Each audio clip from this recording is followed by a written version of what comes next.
Hi friends, வீடெல்லாம் கூட்டி விடணும். வீடை கூட்டி விட்டுட்டு உள்ள வீட்டுக்கு சாமி ரூமு கூட்டி விட்டு சாத்தி வச்சிட்டேன். அப்புறம் இந்த வீடெல்லாம் கூட்டி விட்டுடணும். வெளியெல்லாம் ஹாலெல்லாம் கூட்டி விட்டு ஆத்தண்ணி வந்தது இன்றைக்கி காலையில். ஆத்தண்ணி பிடிச்சி ஒரு 3 கூட வீட்டுக்கு பிடிச்சி வச்சுட்டு மாமியாரங்களுக்கு ஆத்தண்ணியெல்லாம் பிடிச்சி வச்சுட்டு ஓஸ் அப்படியே கிடஞ்சது. ஓஸ் தண்ணி ஏறவே இல்லைங்க. ஆத்தண்ணி கொஞ்சமாக தான் விடுறாங்க, ஓஸில் ஏற மாட்டேங்குது.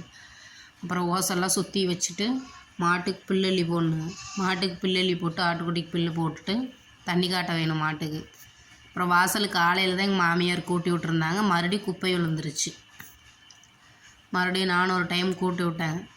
அப்புறம் சாணியெல்லாம் கட்டுத்தரையில் சாணி எள்ளி போட்டுட்டு இருந்தாங்க. கிழங்குக்கார தாத்தா வந்துட்டாங்க.